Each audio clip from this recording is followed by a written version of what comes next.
Superordinate goals. Research on how people love.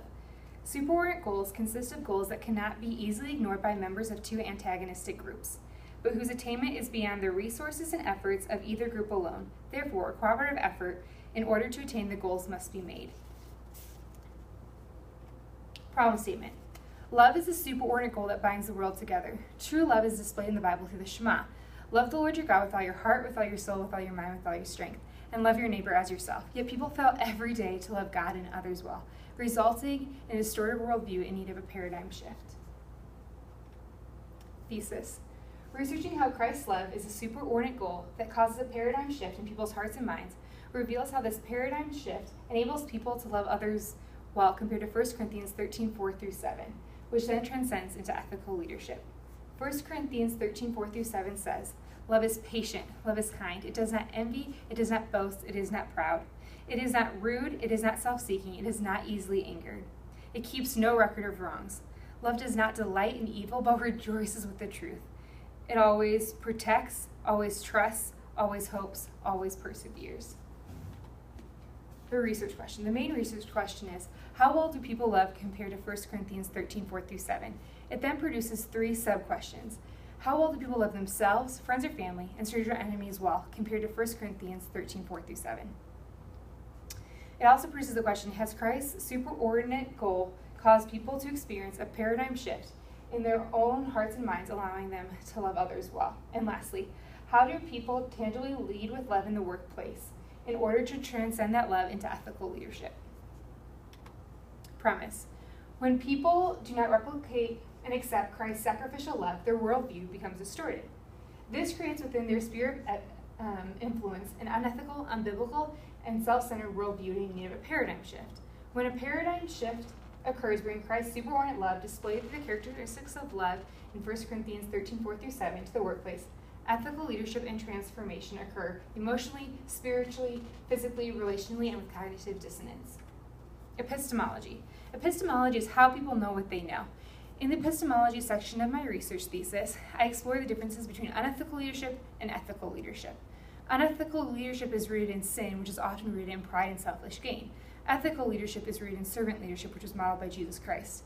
However, humans are innately sinful and are therefore more prone to unethical leadership because that is rooted in sin and pride. Pride may be a leader's worst enemy, and it has caused the downfall of many. Such unethical and immoral behavior stems from hearts that are counter to love. Prideful leadership causes a lot of issues. It distorts the leader's image of themselves, causes them to be closed off and unteachable. It produces loss of compassion by creating arrogance and self-love, and it destroys relationship. The opposite of prideful leadership is servant leadership, which is what was modeled by Jesus Christ. Servant leadership is humble and self-serving, and it is the characteristics listed in 1 Corinthians 13:4-7. It was countercultural when Jesus was alive, and it's still countercultural today. However, people who continue to experience Christ's superordinate love in their own lives are more prone to lead with love that produces ethical leadership because of the paradigm shift that they continually go through every day because of Christ's transformational love in their own lives. Methodology. Methodology is how the research was constructed. Quasi-experimental research design and ethnographic research designs were the type of research I decided to use. The quasi-experimental research design utilizes other design features to account for a lack of random assignment to study that impact the cause and effect relationship. Ethnographic research design is the anthropological study of cultural norms and beliefs, traditions, trends, and lifestyles of people in their actual living situations.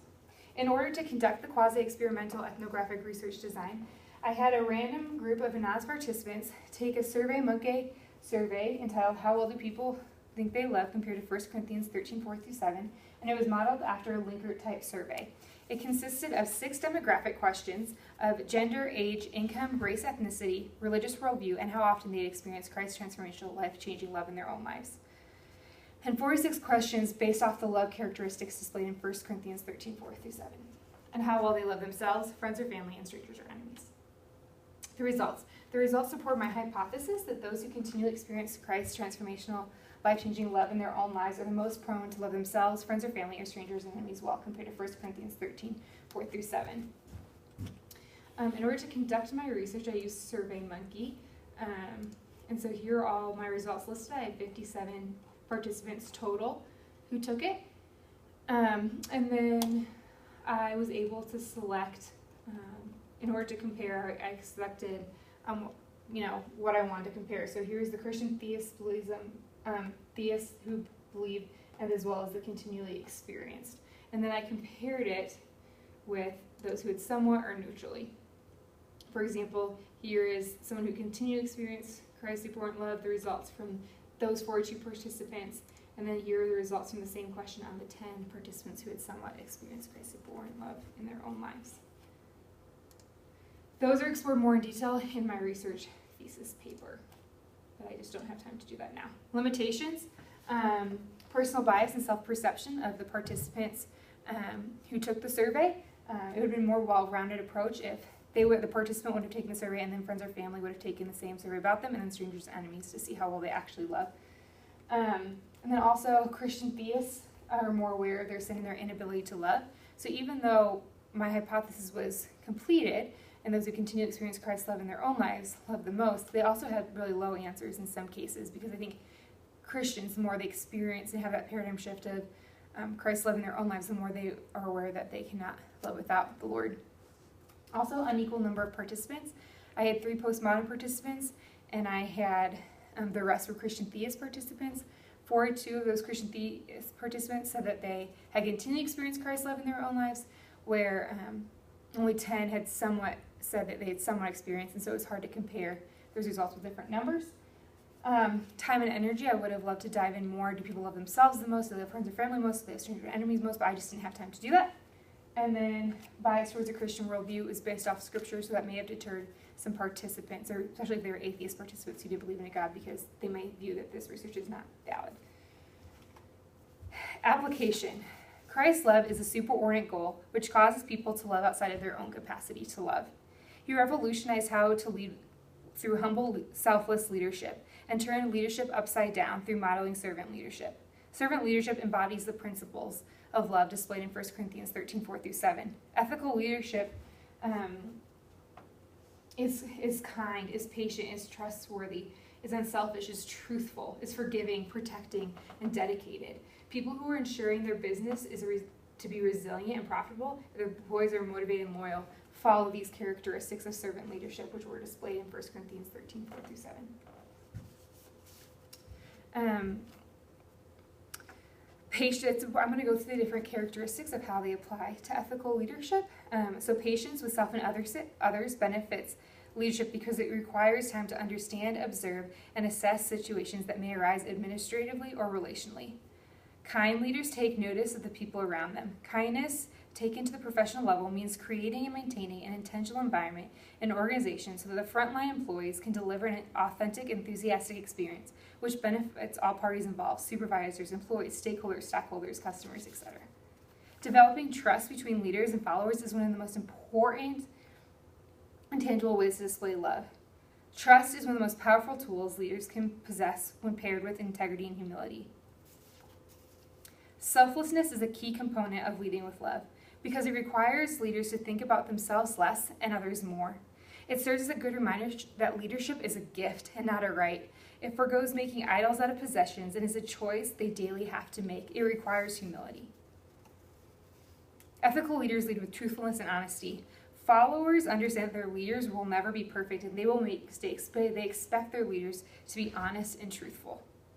Leading with love encompasses forgiveness. Forgiveness is not forgetting past wrongs to move on, excusing or condoning bad behavior, reducing severity of an offense, or offering legal pardon.